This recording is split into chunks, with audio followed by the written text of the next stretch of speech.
Wednesday, we're live, we're shipping, we're live on Facebook, YouTube, and Instagram. We're going to go through all of today's orders. It's a slower day today. Yesterday was like a pretty solid, just about average, almost average day yesterday. A lot of coffee, but average for the clothing business. So we're live on Facebook, YouTube, and Instagram. We're going to go through the nitty gritty of all today's shipping. 8 total orders. This time of year, I'm typically, just for clothing alone, I typically average about 13. So this would be a below average day. We got a blazer going out the door, a hat. We got some shirts going out the door, and we got some coffee going out the door, of course. So if you're jumping into the live, say hello. It always helps too if you tap the like button. If you haven't subscribed or followed, if you do that too. We are on all the platforms. It's Chris at Peak everywhere. We will have some updates on what's going on here in the Asheville area, Western North Carolina, that got ravaged by the storm. We're on day number 27 today since the storm. And it feels like this is the time of the rebuild where you're like, it's really setting in that this is going to take a long time. What's up, Tej? How are you? Hope you're doing well. Say hello down below in the chat. Want to hear about how your week's going? What's new? I actually got some listings up yesterday, which was great. One of those items actually sold this morning. I listed it yesterday afternoon, so that's good. I love getting that instant gratification. So hope everyone's doing well out there. And I will have some updates for you today about the neighborhood, but let's get into some shipping. You let me know first down below. You know the drill. We have orders eBay, Poshmark, or chrisatpeak.com. You get to choose which one we're going to ship first. I have 6 eBay orders, 1 chrisatpeak.com order, and 1 Poshmark order. Poshmark's been slow lately. FEMA's coming between 4 and 6 today for my inspection. Fingers crossed. You probably won't get a lot of news from that inspection, Joyful, from what I've heard, but hopefully that person takes good note of your needs, and hopefully they promptly get you an answer, hopefully sometime late this week or early next week. So what are we shipping first? Let me know down below in the chat. eBay, Poshmark, or chrisatpeak.com. I'm going to ship everything. Kim said, what's up, Flippin' Kim? Kim says eBay. Let's jump right into it, get some labels printed out. Oops, I hit the wrong button. I'm back. Okay.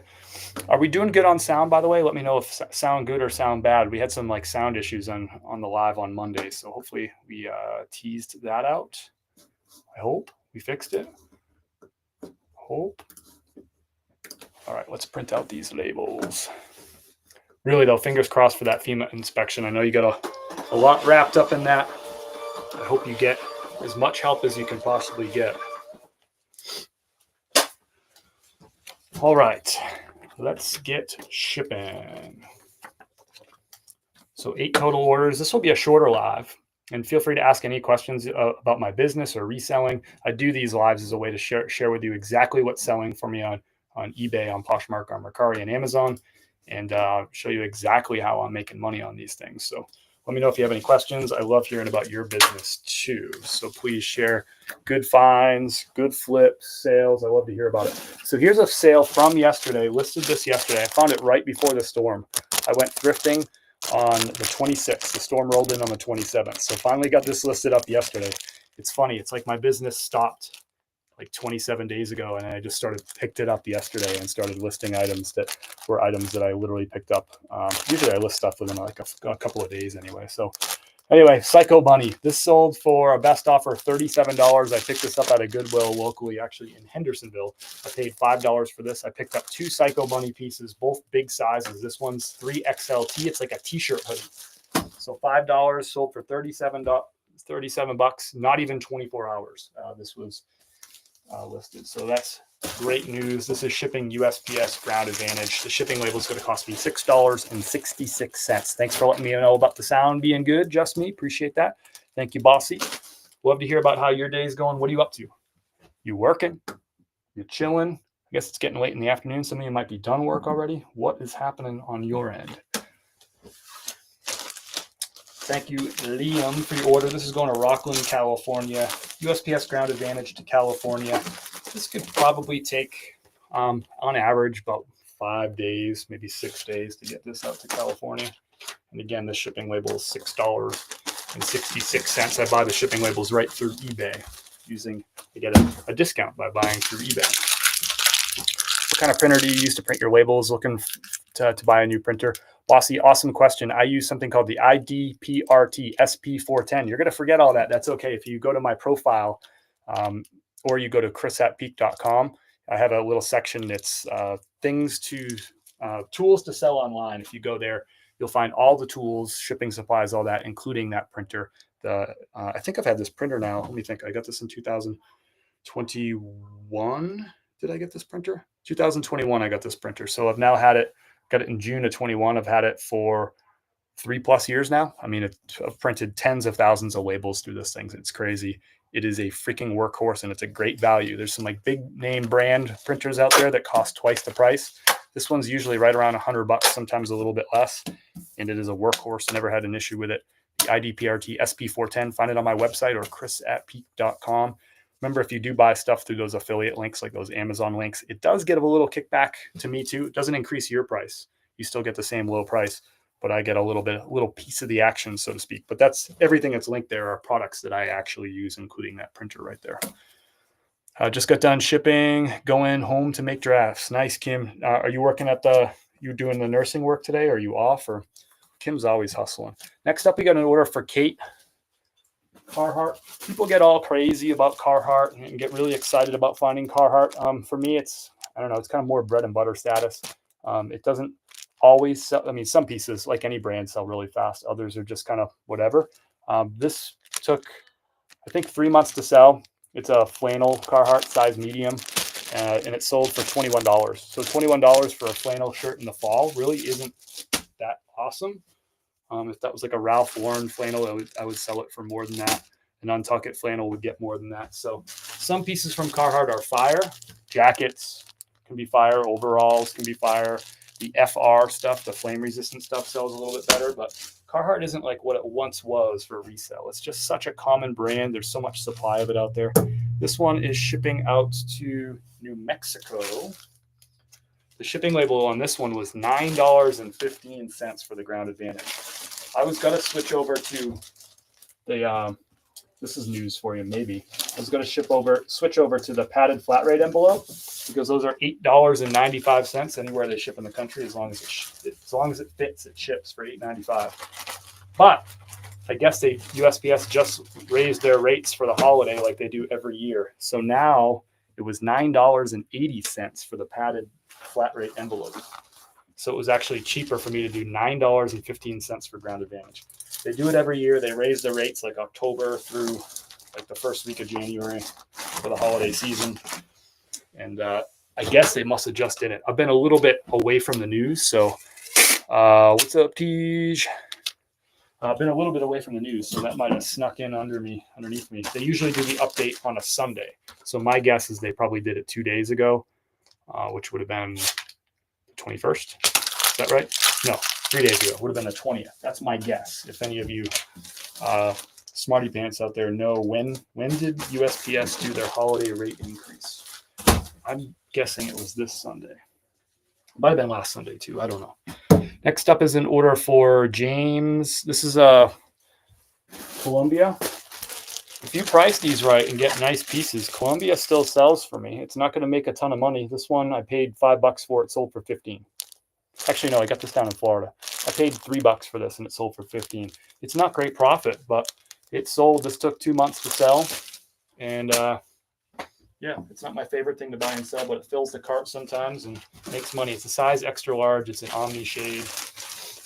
This is going to ship for $5.62. The buyer paid $5.95 shipping for this. Let's go in USPS Ground Advantage. We're going to put it in one of these blue poly bags. These cost me 6 cents a piece. What is up? How's everyone doing? So I just got back from our neighborhood. Some of you might be familiar with a lot of the content that we've been putting out about the hurricane and raising money for our neighbors. You've raised now over $24,000 for our neighbors, 11 families that we're working with that were totally flooded by the hurricane. 5 of those families don't have flood insurance. The need is great. $24,000 sounds awesome because it is, but the need down there is just insane. So I'll share some updates about that. Got this polo bear hat. Look at him skiing. Brand new with tags. The retail on this is $65. This sold for best offer of $49.50. So there's that MSRP right there. which is really close to MSRP because this buyer had to pay shipping on top of that of $5.95. So the buyer's all in for $55 on a $65 hat. This Polo Bear stuff can approach MSRP. Most Polo stuff won't approach MSRP. Usually I'm selling it for 50 or 60% off. This one, what did I sell it for? Like 20% off? Or no, not even, right? Like 18% off or something like that. But don't expect this with all Polo. This is brand new, and it's like this Polo Bear ski. You know, we're getting in the ski season, so it's in season. It's got that working for it too. So not all Polo stuff is going to approach retail price, but some of the really unique stuff and the really desirable stuff can. This is an example of that. This I picked this up right the week before the storm, so this took a month to sell.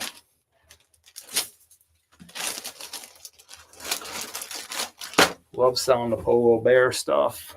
Let's see if I got a box here. I do. So hats, I use a couple different size boxes for hats. For smaller hats, so like low crown hats, I use an 8x6x4.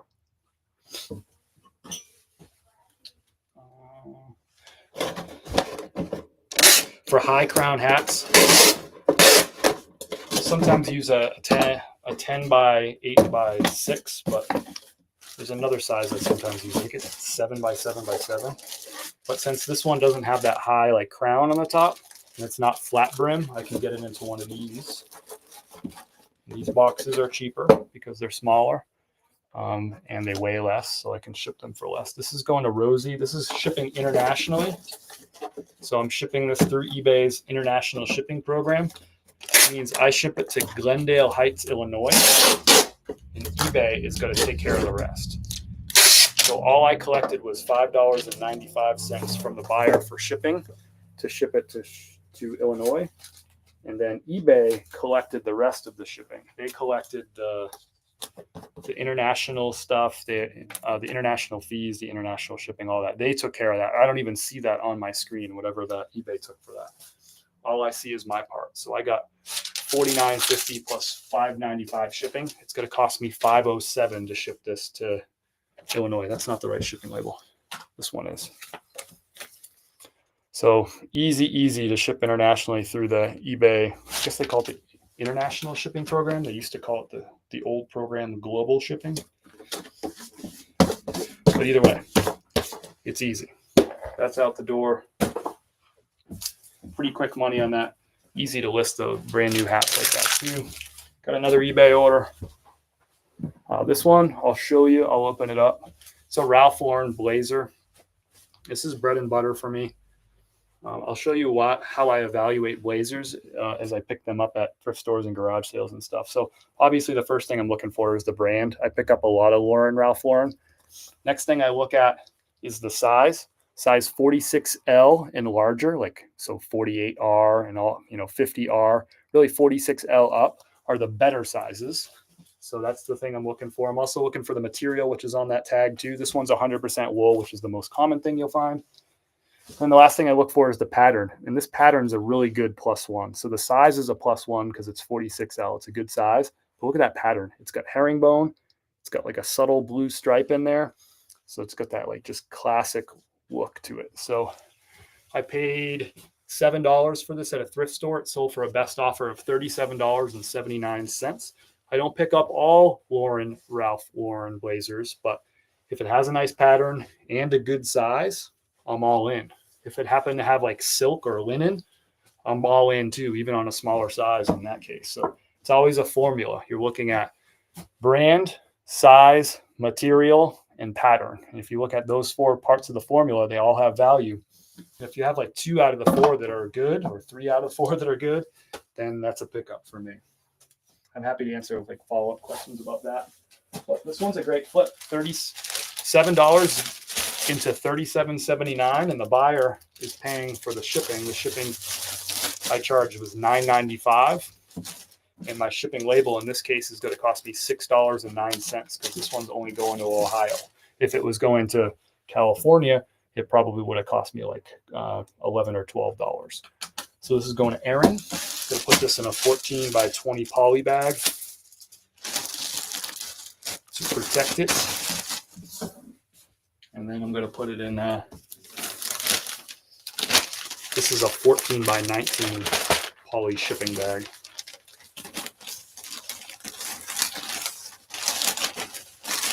And this is just how, when I order online arbitrage from retail stores, this is how they ship stuff too. I could order hundreds of dollars, or in some cases, I'll order thousands of dollars of retail clearance from one store, and they'll send me that usually in poly bags just like this.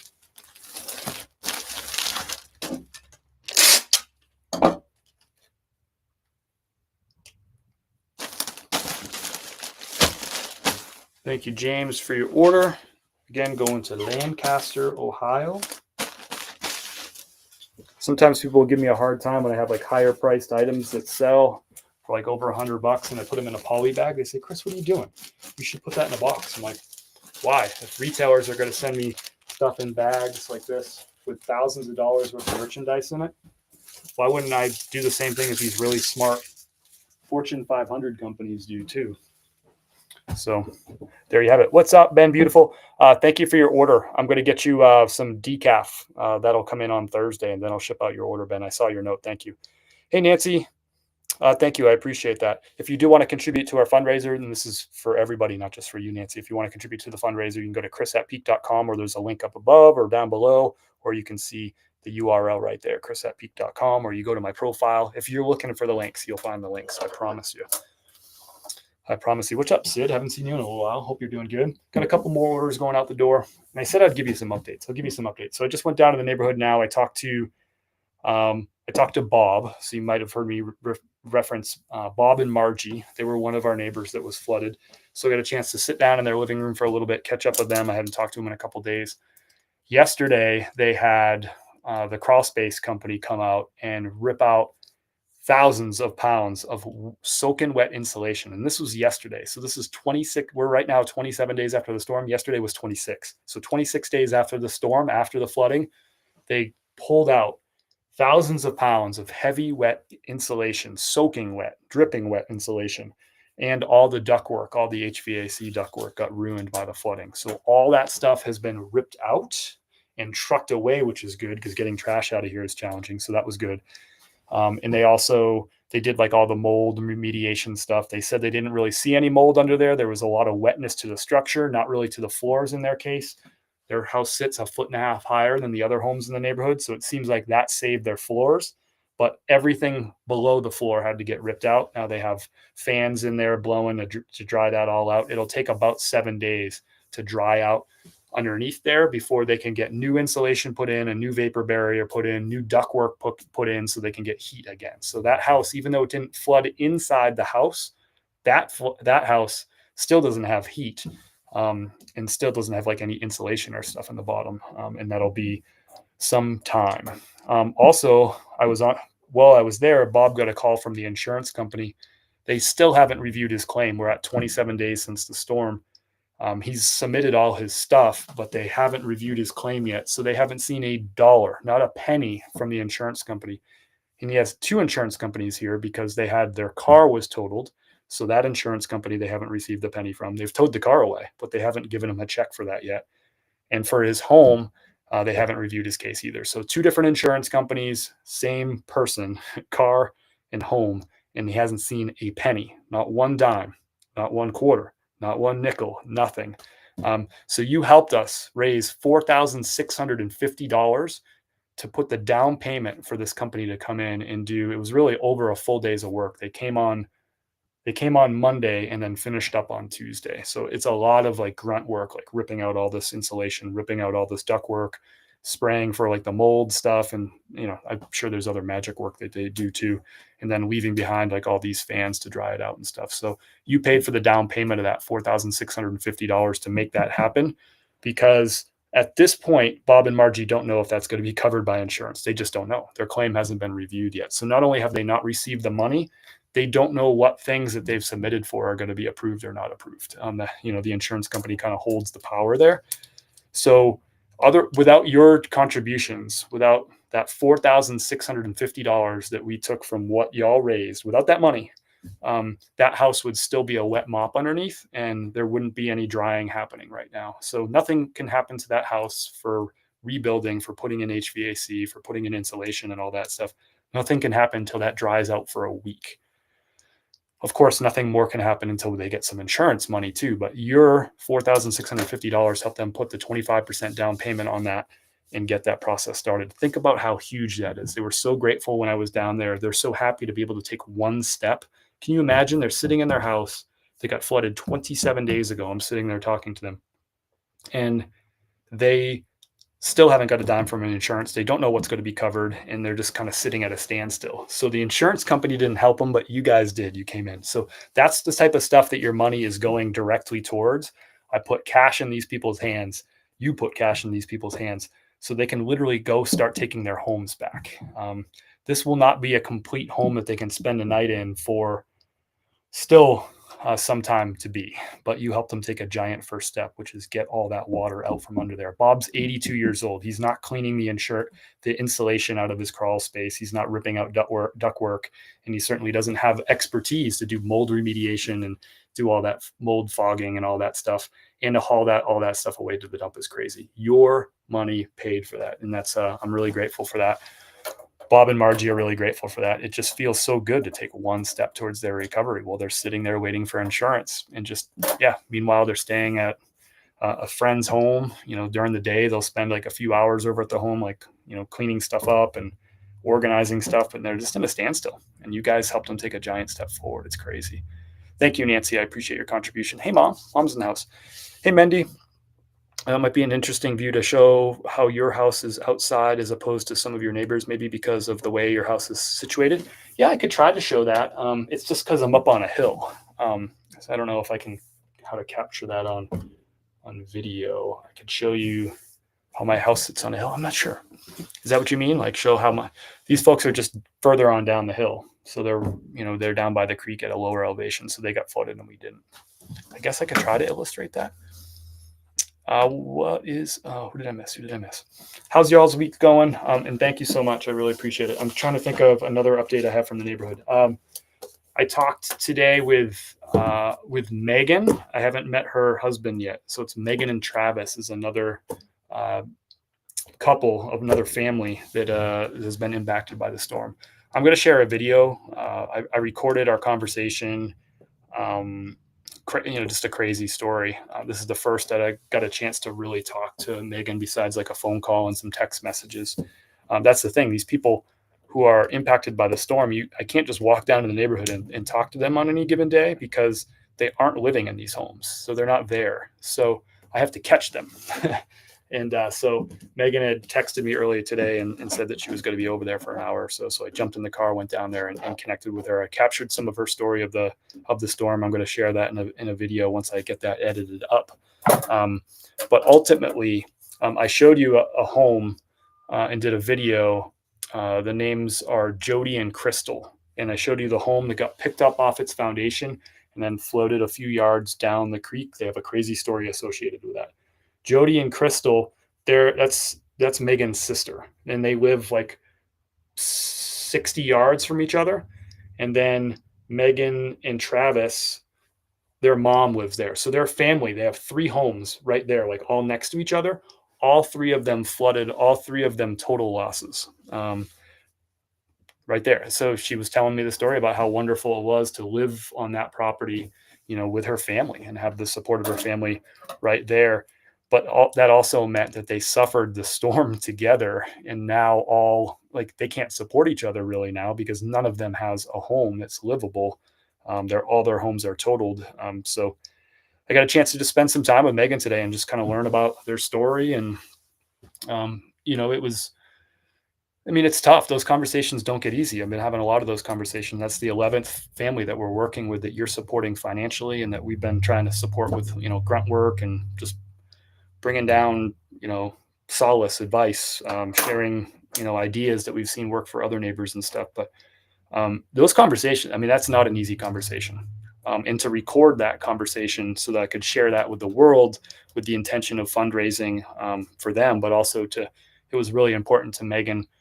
She's like, people need to know outside of Western North Carolina that just normal folks like us are really, really struggling, and we're going to be for a really long time. And they just need to know that our lives are just like totally there's going to be a life before the storm and then a new life after the storm, right? Their lives are totally uprooted and totally different than what they were before. So to hear those stories is just, for me, it's tough. I mean, I'm usually pretty, I can be, I don't know what the right word is, stoic, or I'm pretty like cool as a cucumber. I don't get too high. I don't get too low. So I'm a perfect person to kind of hear some of these stories because I don't let it like totally deflate me. But I mean, it's tough. I mean, these stories just, they gnaw at me. They rip at me. It's crazy. What's up, Nick Smith? I appreciate that. But I try to bring these stories to you, and Megan was kind enough. And I've found a lot of this. A lot of people aren't comfortable with cameras. They're not comfortable telling the public their stories. That's something that I'm very, very used to from creating content for more than 4 years. But what I've been surprised by people that have been impacted by the storm is they're steadfast they're like, hey, people need to know. People just need to know. I don't think people can get it. And they're happy to share their story, even though the stories hurt to talk about and they're not comfortable with the camera and they don't know what to say. They're like, hey, people just need to know. Like, this region is so hurt, in a lot of ways, so broken, that people just need to know. So I really appreciate Megan sharing her story today. And right now, I asked her, like, what's the urgent need right now? She said, Chris, we need dumpsters. She says, like, our 3 families that are down here that are all ravaged, like, we need dumpsters to get rid of all of our belongings. I mean, not just like trash from the actual home, like the physical home, like the walls and stuff, like sinks and toilets need to be thrown away, but like their stuff, their kids' toys, their furniture, their cleaning supplies, their food, like everything just needs to be thrown away. Couches, TVs, you name it. So urgent need. If you can put 10, if you can put 20, if you can put $50 into the donation links, chris@peak.com. I really want to go down there. She asked me for 7 dumpsters. I mean, and I said, listen, I can't share the need because each dumpster is going to be about $500 to $600. Some of them are $700, but we'll call it $500 each. I'm like, 7 dumpsters times 500, that's $3,500. I'm like, that's a tough, urgent need to go out and share and get you to work towards. So I said, let's just try to get you 2 dumpsters. Let's get 2 dumpsters down here and let's clean out one of the homes. We might not be able to do all 3 right away. Well, let's see if this week we can raise $1,000. So I handed her $1,000 or $100. I'm like, here's $100 from the fundraiser to go towards it. We need another $900 this week. That's our goal by Friday. It's Wednesday, so we don't get a lot of time. If we can get 10, if we can get 20, if we can get $50 from folks to get us up to that $900, so we can get a couple of dumpsters and get that going over there. Just small steps. Getting a dumpster there to fill it up with all their belongings, their entire lives. Just fill up. They need 7, but if we can get them 2. That'd be a huge help. Again, chris@peak.com. Click the links above or below. There's a Venmo link. There's a PayPal link. There's also a GoFundMe link. All 3 of those links funnel money directly towards my neighbors and puts cash into their hands to buy things like dumpsters. And that's what she said. That's our urgent need right now. She says, we can't really take any steps forward until we get this stuff out of here. Thank you, Kim. I appreciate your donation. It means a lot to me. And I know it's not easy for me to ask for money for y'all. It's just not easy. But I have to. So it kind of is easy because like I think I'm like, hey, it's gonna be hard to ask for money. And then I take a step back and I think I'm like, well, what am I gonna do if I don't ask for the money? Like they need dumpsters. So I'm asking for money. So it's hard and it's not hard. I have to do it. There's no way around it. We've raised $24,000 because of your generosity. And that's awesome. And we need so much more. So let's get a couple of dumpsters. Help me raise $900 for Megan and Travis, and really the rest of their family. Their mom is going to need a dumpster, and I didn't get mom's name, but mom is going to need a couple of dumpsters too, and also Jody and Crystal, their brother and sister, are going to need dumpsters too. 3 families that live next to each other, they need like 7 dumpsters. Let's get them 2. Let's get them another $900 to get a couple of dumpsters down there. The county says it's got to take them 6 months to get the trash out of there. They can't have that. They need to get that stuff out of there so that they can rebuild. So Venmo, PayPal, all that stuff. It's a link in the profile. Thank you so much. I appreciate it. Your money is making a difference. It made a difference with Bob and Margie yesterday. Joy just drove by my house. You've helped Joy get things like floors, and we paid for new insulation for her crawl space. You paid the $1,600 for that. I handed that money to her on Saturday. She just drove by the house. I can't make it up. So you're really having an impact on these people. But we need $900 by the end of the week. I got to order a couple of dumpsters for these. I'm not going to order the dumpsters. I'm going to give them the money, empower them to order their dumpsters. Your money empowers these people to take the steps that they know they need to take, that are very expensive steps, so they can get back into their homes. Their homes are, these 3 homes that we're talking about right now are not rebuildable. These are homes that will get towed away. They're modular homes. They will get towed away and they will have to replace those homes. That's where they're at. So they still have a long journey in front of them before they have a home to sleep in again. Thank you. What are we doing? We're shipping stuff. It's not easy to talk about this stuff, y'all. Got a Poshmark order. Brand new with tags, Polo Ralph Lauren, nice, pretty and pink color. $110 retail on this one. This one is called the Classic. It's a featherweight twill. So it's a nice lightweight. You can see it's got a pony on the chest and a little pocket. This sold on Poshmark for, wait for it, $59. So $59 is basically, what's that, 120? So we sold this for about 45% off. About 45% off. 110 retail, we sold it for $59. I paid $25 for this shirt. And this is going to go Poshmark. We're going to use one of these Tyvek envelopes, USPS priority. They are free.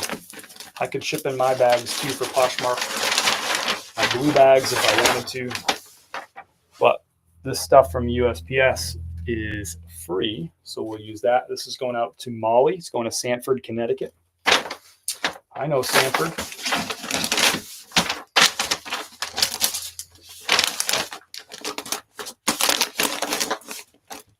I know Sanford as being a stopping point on the way. When I used to live in New Hampshire, if we were going to drive to New York City, you'd drive right through Sanford. If y'all have any questions about what's going on here in Western North Carolina, I'd love to talk about it. I'll share what I know. If I don't know, I'll tell you, I don't know. But also try to find information for you too. It's important. You know, I have a platform, as they say.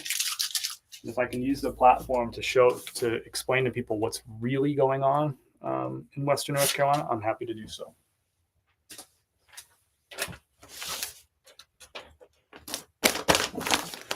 Thank you, Cindy Coffee. I appreciate it. Appreciate everybody's support. It means so much. Kirsten is in the house. Hello from Germany. How are you? How is you? So that's our Poshmark order out the door. Next up is a bag of coffee going out to Molly. Remember, you can get yourself some delicious coffee too, just like Molly, if you get your order in. Thank you, Kate, so much. Got a live donation 2 minutes ago from Kate. Thank you. That means a lot. Every little bit helps. We have now $885 more to raise towards getting a couple of dumpsters for Megan and Travis, so they can throw all their wifely belongings into that dumpster. It's just, you'll see when I create this video, you'll see the images, the piles of trash that they have. It's just, it's unreal. I asked her, I don't think I got this on camera, but I was like, what's one thing in that pile there that you can see on the top that's like important to you? And she says, right there, that's my mattress. That's my bed. It's out there in the trash. I mean, just crazy stuff. We got a peak season light roast whole bean going out the door to Molly. This is our fall seasonal light roast. You're going to have little tasting notes. You're going to have a creamy body, a hint of caramel, and a subtle hint of cocoa with it too. But again, this isn't flavored coffee. It's fair trade organic coffee. And this is single origin from a farm in Honduras, roasted fresh right here in Black Mountain, North Carolina. And that was roasted on Monday. So this coffee was roasted 2 days ago. It just doesn't get any fresher than that, y'all. You supporting our small business here is just a giant help. The economic need for small business in Western North Carolina is crazy. Everybody's reeling. But you buying coffee from me supports Kim and I.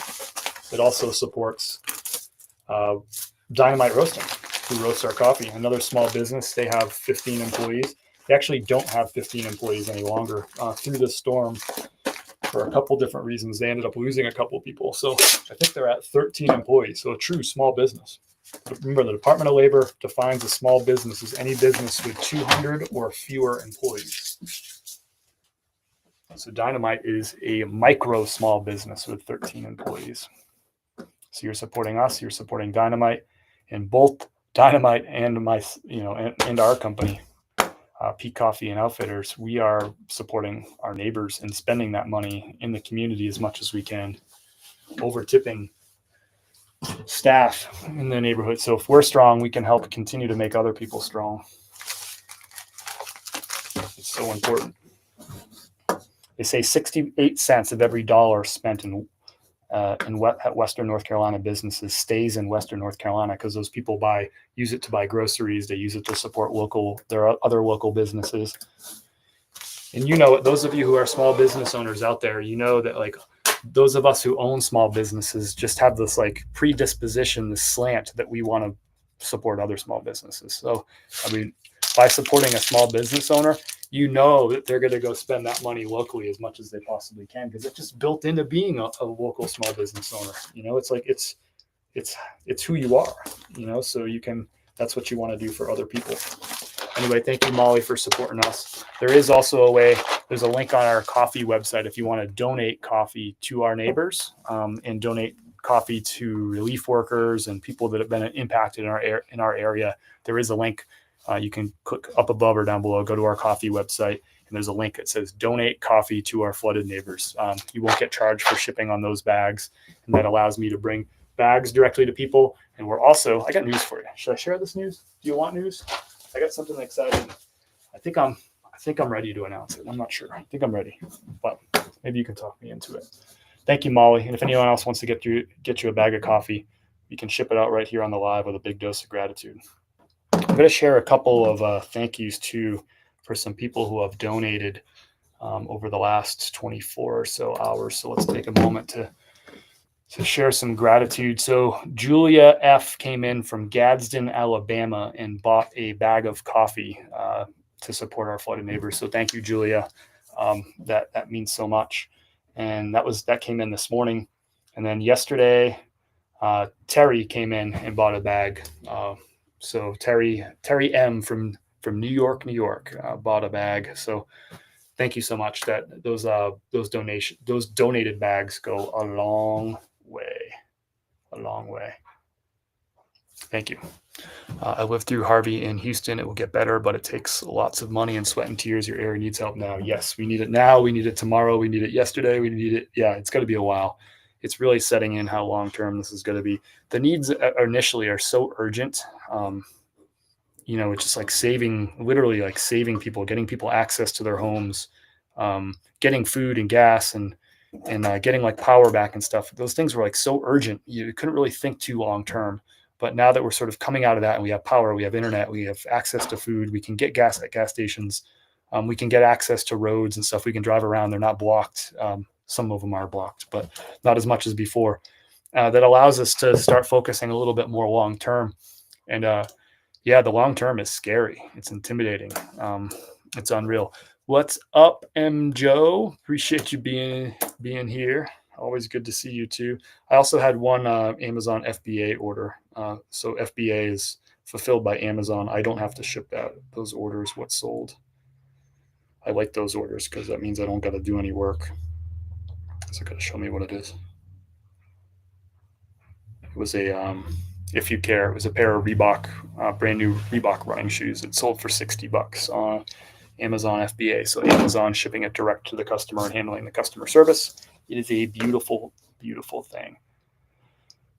Y'all ready for an announcement? Let me know down below in the chat if you want an announcement. If not, that's fine. I'm done shipping. Yeah, I'm done shipping. But let me know if you want an announcement.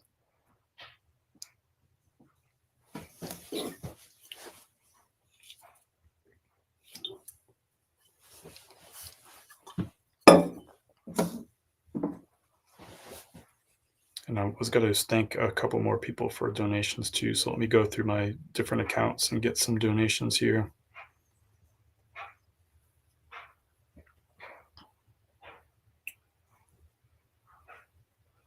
All right, so let's see. So yesterday, Flippin' Kim, thank you so much for your donation. That helps a good bit. And yesterday, also Lindsay F with a contribution. Thank you so much. And from 2 days ago, Carlina F. Thank you so much. So this is a double donation. So two people combined. So it comes from Carlina and Carolyn. Thank you so much for your donations. Very, very generous donations. And also yeah, and that's it from the last couple of days. Let me check my other account who rolled in with some donations. I want to thank as many of y'all as possible. I couldn't do this in the early days. I couldn't thank everybody in the early days because I had no internet and I definitely couldn't live stream. And I couldn't get messages out and all of that kind of stuff. But let's see if we got some other donations here. We got a donation on Monday from Karen. Thank you for your generous donation, Karen S. from Boise, Idaho. Love seeing these donations from all across the country too. We need so much money into this region. And let's see what we got here. We got a donation yesterday from Carolyn D. From Ocean, New Jersey. Thank you so much for your very generous donation. And this is a second donation. I appreciate you acknowledging that this is a long-term rebuild for these folks, and the need is going to continue to be long-term. So thanks to everybody who donated in the last couple of days. The video you posted the other day was crazy, especially the store gas station next to the river playing for everybody. Yeah, I gotta be honest. Thank you, Jessica, so much for I think we just got an order come through. That video, I've driven through that area. I have to drive through that area to go to Dynamite or Coffee Roasters. I have to drive right past. And every time we've driven past, which has been like, I don't know, I've probably gone there like 6 times in the last 3 weeks. And I've had to like go by twice, right? I go by there on the way there and the way back. I have to drive through the main road there. And every time I got to take a deep breath, it is just really challenging to see because it's even more challenging when you're used to driving that road and you know what it's supposed to look like it's part of your community, right? And then you see it like this, like unrecognizable, basically. It's really hard. But getting boots on the ground, getting out of the car and like walking down, I just walked down really two side streets. I walked down. Everything that I filmed, I shared with you in the long video. If you haven't seen the long video from yesterday, it's 11 minutes long. And I recorded everything. I don't think I stopped. I think it was 2 big long recordings, basically. There was no like edits or anything. It was just me filming as I walked. It was live reaction. So you saw what I saw. I haven't seen any more than you've seen. You haven't seen any more than I've seen. And we've seen the same. And it's just so hard to walk through that stuff because it's different when you drive by. It sucks when you drive by. But when you stop and you get out of the car, because that's when you can actually see things like you can identify what the debris coming out the window is, right? It's just kind of different. Like you're not like, oh, there's some debris coming out the window, which is awful. But when you can like actually identify like what those things are, it's just, I don't know, there's like a different level to it. When you see the cars like flipped over in the distance, like in the background that you wouldn't have seen if you were driving by, like cars that are in people's backyards, upside down in trees. It's like, okay, like you wouldn't see that when you're driving by. Walking around that is very difficult. Of course, I get some comments on those videos like, why aren't you going to Marshall? Why aren't you going to Yancey County? Why aren't you showing these people that like got really hurt and have like really dire needs? I'm like, listen, I want to go to all these places. And I feel a real responsibility to share with people what's actually happening in Western North Carolina. I want to do that. Those places, Marshall is over an hour away from me. And Yancey County is over an hour away too. And to go to both of those places in one day would, that would be almost probably a 2.5 hour, maybe 3 hour round trip to hit those places. So time, I'm running I've never been as busy as I've been over the last 3+ weeks since this storm and never been so exhausted. So it's like, I just don't have that time to go do that. But B, it takes a special kind of energy. Yes. And it's difficult to get to some of these places. It takes a different kind of energy to go and film this stuff. And then when I edit these videos, I have to watch the footage. Like you watch it once, maybe you watch it twice.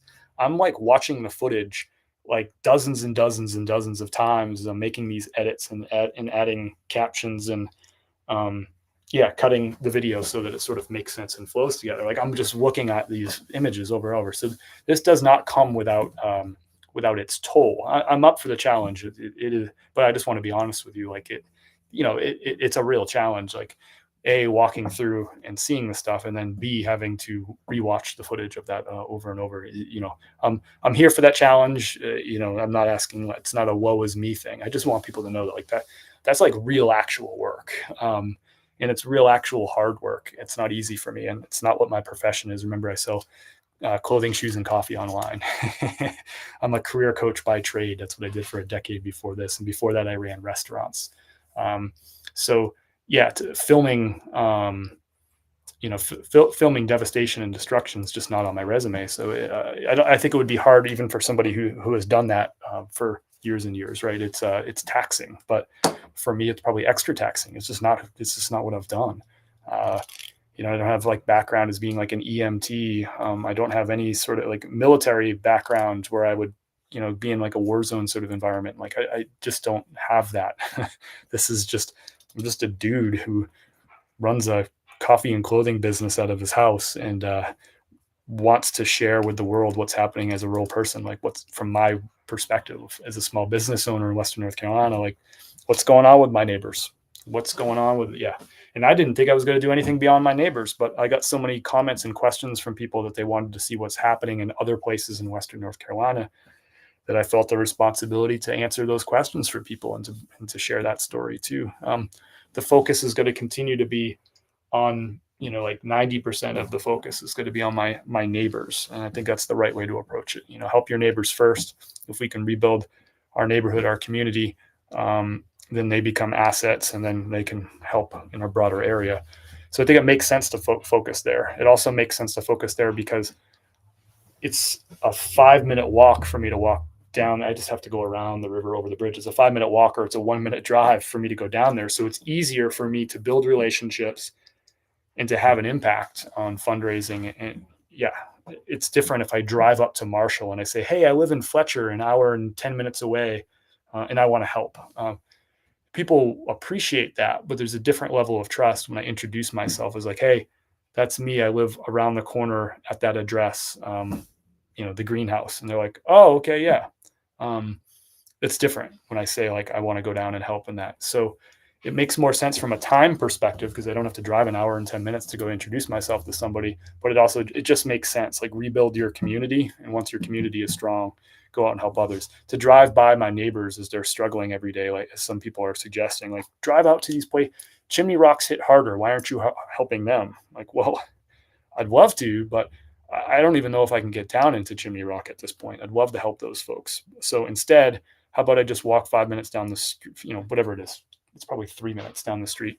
How about I walk 3 minutes down the street or drive 1 minute down the street and help my neighbors who I already have relationships with, who I'm already working with. That probably is a better use of time and energy than to drive to Marshall and drive to Yancey and drive to Chimney Rock. I want to do all those things, and I will do all those things. You have my commitment to that, but I have to prioritize because I can't. This is a one person, Kim has a full-time job too. I mean, this is a 1+ person operation that we have to feed ourselves to, and we need to support our neighborhood. But I can't help everybody, like people say, like, why aren't you helping the people in Florida? Like, I'd love to help them too. I lived in Florida. I have family and friends that were impacted by the last storm. I'd love to help all them too. But it's just me and Kim and y'all raising the money for these folks. So I'm going to do what I can. If you try to help everybody, you end up helping nobody. So I hope you appreciate that little tangent there.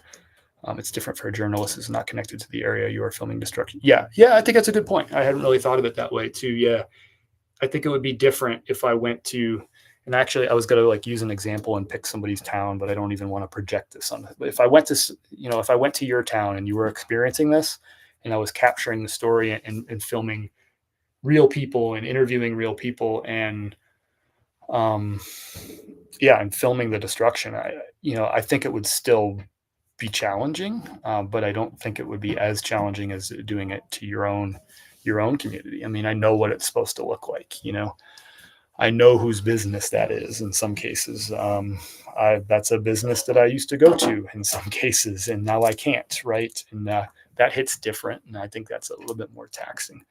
But again, this isn't me complaining. I'm not backing down from the challenge. I think I'm built for it, but it doesn't mean that I'm immune to the taxing nature of what this work is. And I appreciate y'all supporting it. I wouldn't be doing this if there wasn't the fundraiser piece to it. And again, you can contribute to the fundraiser at chris@peak.com, or you can click the links above or below. I'm on a live. I have to repeat myself. People cycle in, cycle out. But we really have an urgent need right now for 2 dumpsters. We now have raised, I contributed $100 from the fundraiser, funds. I contributed $100 to it today, but it's a total of $1,000 need. I put in 100. We just got a $15 donation since we went live on here. So we need to raise $885 more so we can get 2 dumpsters down to throw everything from Megan and Travis's home into dumpsters. We actually need 7 dumpsters, but let's get 2. I want to get 2 dumpsters by Friday. Every dollar counts. You got $10, you can contribute. Great. If you got $20, great. If you got $50, great. All we really need, if you do the math, we need a total of $900 more. I already gave 100, so we need $900 more. So if we did that in $20 increments, let's break it down. I don't need anybody to donate $900. That's a lot. Let me just do this. Can't really math. My brain's messed. $900 divided by 20. We need 45 people to just drop $20. 45 people to just drop $20, and that can buy 2 dumpsters. So these people can throw away everything, every single piece of property belongings that they have. What's up, Frenchie? So every little bit helps, and I'd like to do that by Friday. I told them, I'm like, we're going to try. We're going to get you that money by Friday, get you a couple dumpsters. They need 7, but let's get them 2 to get started. They need 7. I mean, literally 7 dumpsters. Thank you so much. Thank you so much. I want to see who this is. My mom just threw in $100, and she just texted me to let me know she threw in $100. So that's awesome. That puts us up to, including the 100 that I already threw in, that 100, we're up to $215 raised, which means we need another $785 to get these dumpsters. I know it sounds crazy that we're fundraising for dumpsters, but that's literally a gigantic need right now. So thank you so much, Mom, for throwing that in there. That means a lot. Thank you, Kim. You just donated yesterday. Thank you. Another $20 from Kim towards those dumpsters. So some quick math, that puts us up to $235 that we've raised towards dumpsters, which means we need $765 more by Friday to get 2 dumpsters. We need 7, but they need 7. But I told them, let me get you 2. Let me get you 2. And I know just the people who can help us get to those 2. Thank you. Thank you. Thank you. I think you want to, that's from Dad. Gotcha. Dad still doesn't have any technological way to transfer money. It's gotta go through Mom. Dad would probably fly up the cash.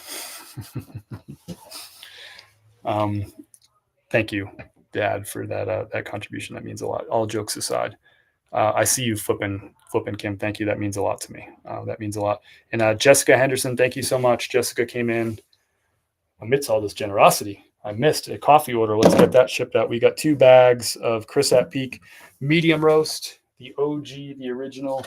This is what Kim and I drink on a daily basis. We got the whole bean going out to Creedmoor, North Carolina. I don't even know. I'm embarrassed. I got to look up Creedmoor, North Carolina. I don't know where it is. It's a big state, y'all. I could drive 7 hours east and still be in North Carolina. It's hard to Creedmoor. It's hard to know all these towns. Where are we in Creedmoor? Okay, pretty far away. We are north of Raleigh, Durham. That's a town that I've never set foot in, and I don't think I've ever heard of it before. So I'm learning. I am learning. I'm just kind of looking in your area. Lake Rogers Park, north of Beaver Dam Lake. These are areas I don't know. These are areas I don't know. Thank you, Jessica, for your order. You got 2 bags of the medium roast whole bean going out to you. Appreciate you supporting our little business here. Keeping that money in North Carolina. What's the announcement? I can't walk and chew gum. Maybe I can. So Kim and I decided this last Friday, but we've been working on the execution of it. So we're just missing one piece of the execution. I just didn't want to I don't like announcing things before I actually pull them off. So Kim and I are going to set up a mobile coffee setup. I don't even know if I have the words for it. Mobile coffee sitch out of the car.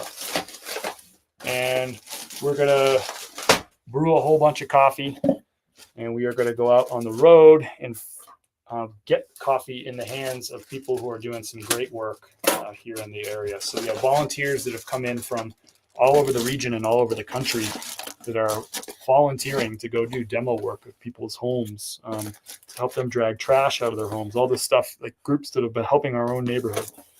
So to get the coffee into those people's hands and then into their bellies and put smiles on their faces.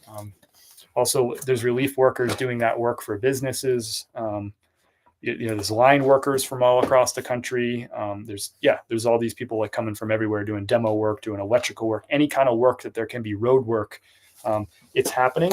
And these people are actually having a hard time, get this, they're having a hard time getting coffee in this area because there's still a gigantic water shortage in Asheville because these major water mains are busted and they're still repairing the water system. So a lot of restaurants, even the ones that are open, have to serve bottled water. They're on boil water advisories and stuff. Somebody told me today they went to McDonald's in Asheville and they couldn't get coffee because of the water situation. So who would have thunk that through all this, that one of the things that we would have is a freaking coffee shortage, of all things that I would not tolerate, not on my watch.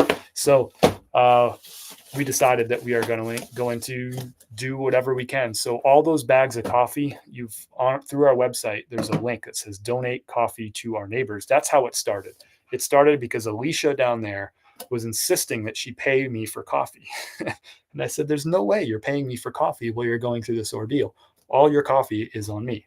She loves the Black Mountain Dark Roast. I said, it's on me. But she was giving me pushback. She's like, all right, this one is the last one. The next one I'm going to pay for. So I came to you and I said, hey, can you just do me a favor? Can you just donate some bags? Buy them through the website. Well, I won't charge you shipping. Just hit that donate link. That way I can take care of Alicia and she won't argue with you about getting the free coffee. She can argue with me all she wants. But as soon as I went down there and said, hey, we got 11 bags donated after the first live, I'm like, you're not going to have to pay for coffee for a little while. But then the coffee kept rolling in. I said, well, shoot, this is a good problem to have. There's a coffee shortage in the area. And now I have way too many bags of coffee that I could ever just like donate. They're not going to drink that much coffee down there in that little neighborhood. You donated over 60 bags in the first 5 days of this or something like that. So 4 days of this. So I was like, all right, good problem to have. There's a coffee shortage. We have donated bags of delicious coffee. Let's get that out to people. So with a little bit of brainstorming, some ideation, I went out Saturday, bought most of what I need for a mobile coffee setup, but I'm just waiting on 2 air pots right now to keep the coffee hot. Those little dispensers, you push the top on them. So just waiting on those. They're supposed to be delivered on Friday. I couldn't find any of them locally, anywhere. I tried everywhere. And so I had to order them online. I think they're coming from Lowe's or something online, and they're supposed to be delivered Friday. So I'll have everything put together except for those 2 little air pots. I also got those little cardboard jobbies that, the ones you'd buy from a coffee shop and you can bring it to your office and 5 or 6 people can have a cup of coffee out of it. We got some of those. Those were donated by Dynamite Roasting. They have some of those because they've been helping get people hot coffee in similar fashion. So we're going to get that up and running, and we're going to use that as a way to get coffee in people's hands and put smiles on their faces and thank them for all their work they're doing. B, it's an opportunity for me to share what we're doing and share the coffee going out that you're donating to people, so you can see that you're I think it's important to show your donations at work, and hopefully spawn some more donations both to the fundraiser but also to people that want to donate coffee. to put smiles on faces around the region, especially now it's getting cold, like coffee's, getting that hot coffee in the morning is becoming a little bit more important, I mean, I think it's important all the time anyway, but well, let's get this coffee shipped out to our fellow North Carolinian.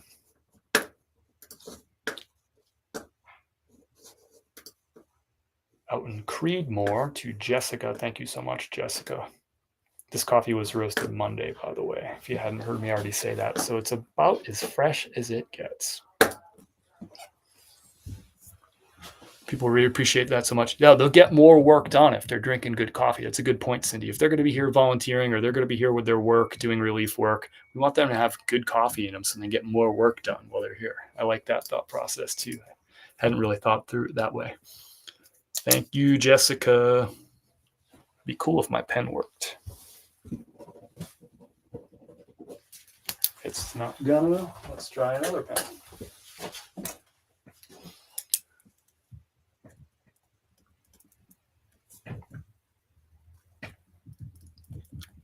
Jessica, thanks for supporting our small little Western North Carolina business.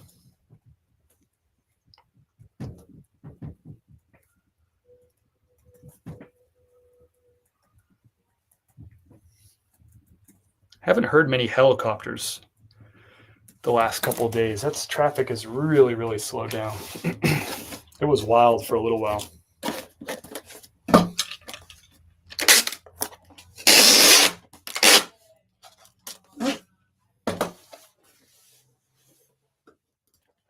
Thank you, Jessica. This is going to go out today. This will go out today to you. So this will probably only take like 2 days to get out to you since you're right here in North Carolina. Although you're like this is like a solid 4.5 hour drive away, Jessica. A lot of people think like, I don't know if you get this, Jessica. Like people will say like, hey, Chris, I'm coming to North Carolina. Maybe we can grab lunch or something. I said, yeah, that'd be good. Where in North Carolina are you going to be? They're like, oh, Raleigh.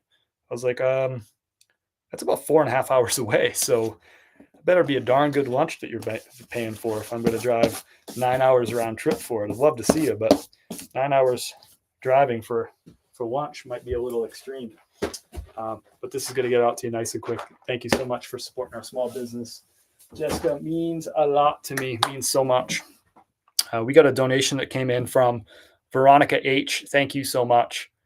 We should put in a little note with her donation there. Us thrifters love dumpsters. There you go. I hadn't really thought that through. So thanks for the smile and the laugh on that too.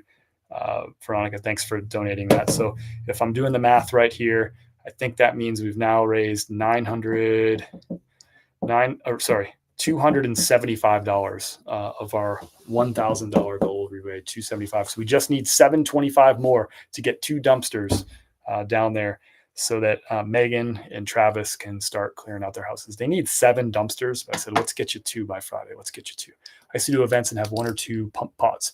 You take them if I send them to you.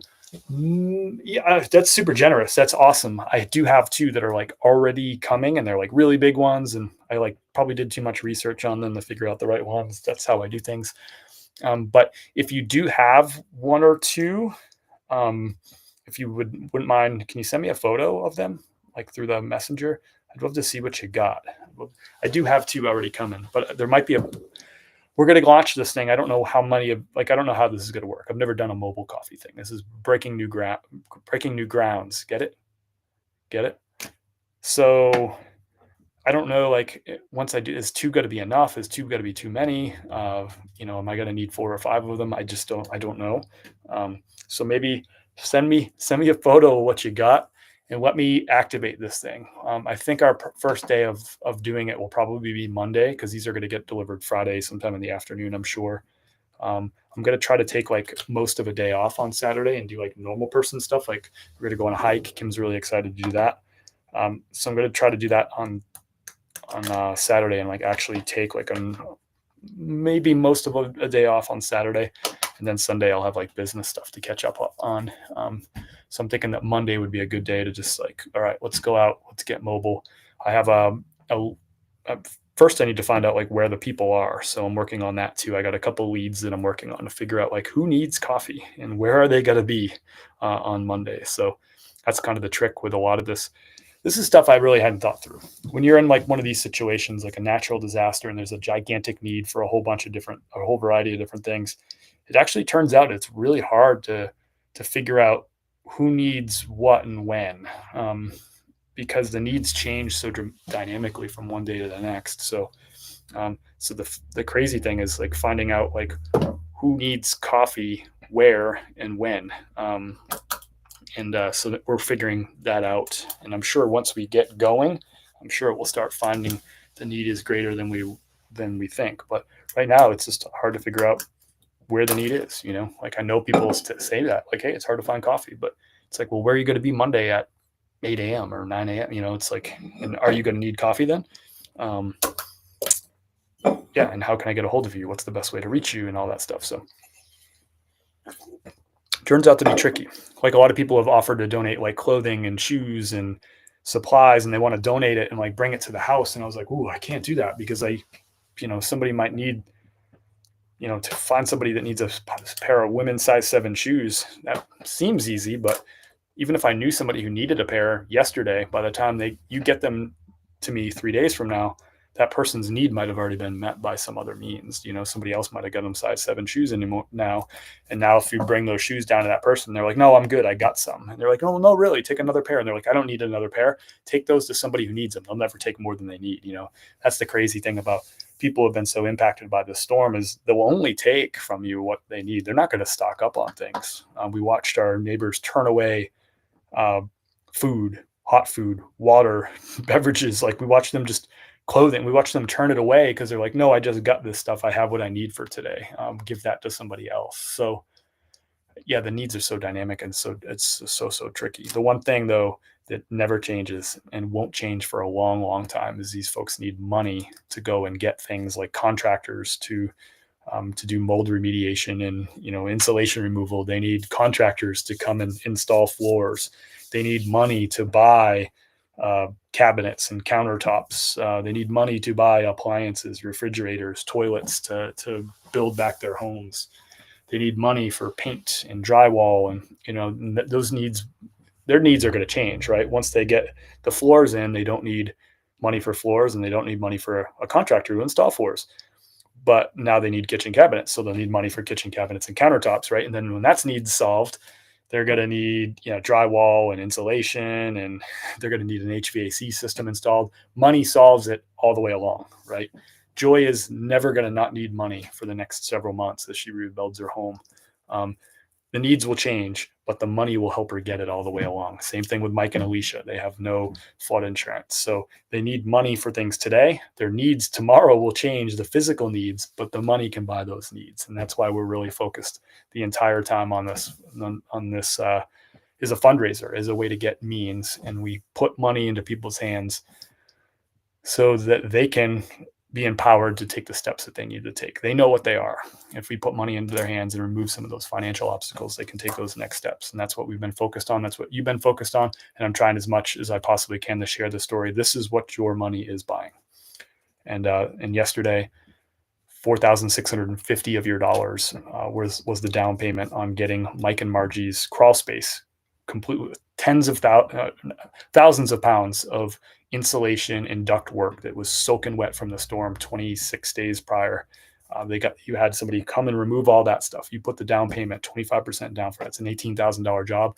They'll pay the rest of it over time on a credit card, but the company they want a down payment now, cash or check or whatever. So you paid $4,650 for that to get done. A giant early step in the recovery for Bob and Margie, as they still are homeless, staying with a friend, and they come by and visit their home most days and maybe spend a couple hours in there. But it is a disaster zone in their home. It is a disaster zone outside of their home. But right now, our critical need for this week right now, if you have $10 or $20, is to contribute at chris@peak.com or click the links up above or down below. There's a Venmo, there's a PayPal, there's a GoFundMe. We have an urgent need to buy 2 dumpsters for Megan and Travis so they can start moving some of their belongings out. And unfortunately, this is a challenge that you don't really think of, and it's hard to like really grasp it until you see it. So I got a tour of Megan's house today. Her mom lives next door. So Megan's house is totally flooded. It's a complete loss. They had trees come down during the storm, multiple trees that came and hit the house. I think 4 total trees came down and hit the house. One of them came through the ceiling. I'll show you in the video. You can see where the tree came through the ceiling. One of the trees came through the wall, the side wall. That home is a total loss because it took on flooding, feet of flooding, and it took on trees. So it got hit by both things. And so I got a tour of that home. It's like really hard to look at. You're like, this is crazy. I'm like, you were in the house when that tree came through this hole in the ceiling. She said, yes. I said, that is wild. So then she takes me next door to where her mom lives, and same thing, feet of water. I don't know if there was any trees on that building, on that structure, but feet of water. I'll show you in the video, I have like the line that you can see like where the kind of the debris, dirt, mud line was on the home. It's crazy. It's like, I feel like it's like yayish high. I mean, feet deep. Just got a delivery. Feet deep. And but here's the thing.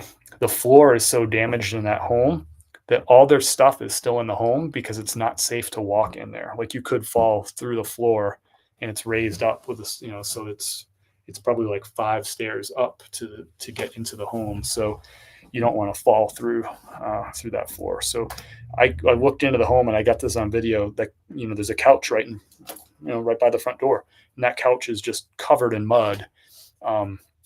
The home smells terrible. It just smells like, I don't know any other way to describe it except for it smells like flood. And that's what I said in Megan's home too. I'm like, your home, I don't have a better way to say this, Megan. I'm like, it smells like flood. She's like, yeah, it does. But yeah, so that home, like that home is full of trash. It hasn't even been removed from the home. And we're 27 days now from the storm because it is literally not a safe thing to do. You could fall through the floor on there. So that's kind of, I'm sharing it with you like those depth pieces, right? Like a really specific example, not because they're the only ones that have need. Like certainly Megan's mom isn't the only person that's in that situation.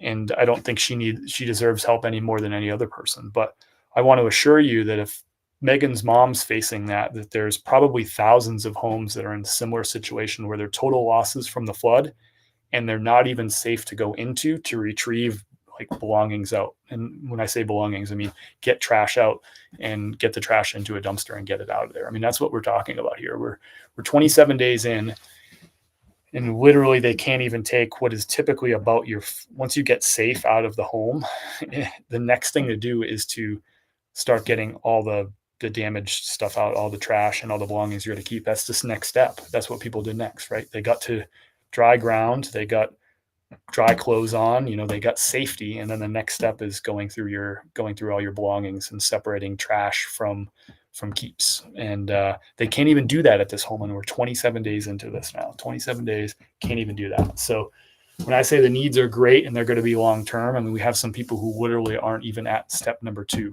Step number 1 is done. They found safety. They're sleeping in a friend or family's home or a shelter. But they can't take step 2, which is wild to me. It's disheartening, everybody's in sort of different phases of their recovery, but these are all they're all early phases. Nobody's putting in kitchen cabinets yet. In fact, I haven't talked to anybody, and this is true. There might be some people who have gotten money from their insurance. I believe that that's probably true. I have not spoken to anybody who has gotten money from their insurance for their homes. I've talked to some people who've gotten money for their cars. I haven't talked to anybody who's got insurance money for their homes yet. And I was just at Bob's house an hour ago, and the insurance company called him back because he calls them every day to ask about his claim. And they called him back while I was there and sort of explained to him what the next steps were. And they said, that'll probably be next week that you'll hear from us you'll get a full report of what we're covering and not covering, like an itemized report. and obviously a total of what they're going to pay. But they said that'll be next week. It's Wednesday. It's day 27 after the storm, and they're still not going to have an answer on. Never mind getting the money, like getting the check. They're not even going to know what they're approved for until what next week is what the insurance company says. So I was there when he got that phone call. So I'm surprised how well he took it. I was probably more upset than Bob was, but anyway, I'm not so tech savvy, so I sent an email with pics of the coffee pots. Thank you so much. I appreciate that. Thank you. I'll check them out. I really will. And I might take you up on that offer. I think that's what I got for you today. Just a reminder to, if you can, we do have that real urgent need for dumpsters for Megan and for Travis. It's really 7 dumpsters, but let's get them 2 dumpsters. That means we'll need to raise $1,000 total by Friday to get those 2 dumpsters. We've already raised $275 during this live, including the 100 that I put in. So yeah, that means we need $725 more. Every 10, every 20 helps. That's why I wanted to put a real tangible goal. Let's get to 1,000. I think we can get there. Every 10, every 20, every 50 helps. We had a $100 donation in there from today too. That helps too. But it does make a difference. Well, when you do put in like 10 or 20, it really does. So thanks to everyone who did. Veronica, Kim, Mom, Lindy from a couple days ago. Yeah. Kate, thank you for the donation today. It means a lot. And thanks everyone for ordering you some coffee. We still have coffee in stock. We have everything in stock, and we will be getting another roast on Thursday. So we have fresh roasted coffee from Monday. We'll get more Thursday. We're going to get the mobile coffee station set up. My target date for that is Monday, so we can get coffee out that you've donated. Get that coffee out to people who need a hot cup of coffee. There's a freaking coffee shortage of all things here in the Asheville area because of the water shortage and the clean water shortages. So crazy that there could be not on my watch. There's not going to be a coffee shortage, not around here. So we're going to work on that.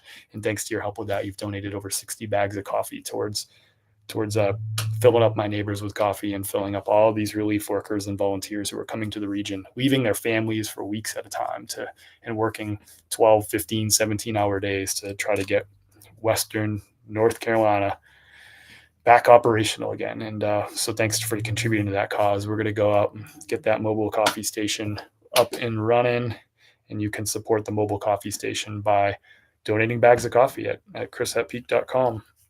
Those bags of coffee will go straight into the brewer, and they're going to go straight into people's hands and mouths, and we'll get smiles. Thank you, Cindy. That means a lot. That means a real lot. Thank you. So we've now raised $280 towards our $1,000 goal by Friday to get a couple of dumpsters. That's it. They need 7 dumpsters, but we said we get them 2. I'll get you 2. I'll get you 2 dumpsters, and we'll get them to you by Friday. And that means we just need $1,000. We've raised $280 of that, including the 100 I threw in. So thanks. You can donate it at chris@peak.com. You can get you some delicious coffee. I can ship it to you. You can donate coffee towards this cause, or you can buy some coffee. You can donate some coffee, and you can hit the links at chris@peak.com so you can put money in people's hands so that they can be empowered to go take care of their own rebuild. I'll be alive again sometime soon. I got a really interesting, it's really an interesting video that I'm going to edit up here in the next 24 hours. It's going to be an interesting edit, but capturing Megan's story from the storm. So I'm going to get that video together for you. And you have my word that I'm going to keep finding out. I'm going to keep hearing people's stories, capturing those stories, sharing it with you, and sharing what their needs are. And also I'm going to try to get out to the broader area. I will get out to the broader area around Western North Carolina. So some of these places, like you saw in that video of Swannanoa, that you can see some of these other places. Swannanoa is just 30 minutes to the north of us. And it's kind of just over. It's funny. It's not funny, but it's just over the Swannanoa mountain range down into Swannanoa. And that's what separates us.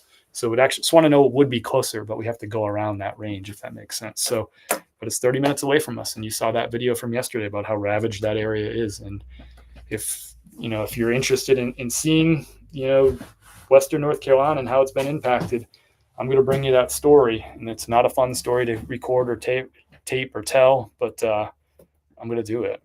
I'm going to do it. Yeah. So I'm mostly focused, 90% focused on the neighbors, but I am going to start applying like 10% of energy out into Western North Carolina. So you can really see the worst of this. And I'm doing that because y'all need to know, like, this isn't going away. These needs are great. These needs are deep, and these needs are widespread. And I'm going to go and continue to show you exactly what's going on in Western North Carolina. And most of these videos I'm going to do, I'm going to narrate it live while I'm in ground zero. And so you're going to hear my live reaction. So I don't even have time to weave a story or put my own slant on it. It's literally just going to be me walking, holding the camera, and talking. So if you like that kind of thing, keep an eye, hit that follow button if you haven't hit it already. Hit the like button if you haven't done that already. That helps me out too. And go share some of those videos. Get the word out. I mean, people need to know we're going to be needing help for a long time here. We need it now. We need it urgently, but we're also going to continue to need it too. So thanks everybody for your support, all your comments, all your love, all your prayers, all that stuff, all your donations too. All of that matters. And you supporting our small little business up here, our coffee business, that matters a lot to Kim and I too. It keeps us strong so that we can go out and be able to do these things and to help people and to share the story. And if we're not strong, we can't do it. So you supporting our business means a lot. That also means that we're going to go out and spend money in the local area. 68 cents of every dollar spent in Western North Carolina stays in Western North Carolina, especially when you spend it on a small business, because small business owners are it's woven into them. It's built in. It's in their blood to support other small businesses. And that's how Western North Carolina small business is going to survive. Some of them won't, and some of them have not. But that's how the ones that are determined will, through your support. So I got some more stuff up my sleeve too, but I'll share those things. I got a couple things in place, and I'll have more announcements of how we can continue to weave together Chris at Peak, the business, with Chris at Peak, the charity, so that we can continue moving this forward long term. I'm open to your ideas, by the way, if you have them, and I will share stuff with you and get your feedback on things. But I do have another thing up my sleeve that I'm working on. I should have finalized here in the next, I think the next couple of days. But we will have that mobile coffee station active by next week. Target date is Monday, just waiting on the final pieces. So thanks for contributing towards that. We'll see you next time. Peace.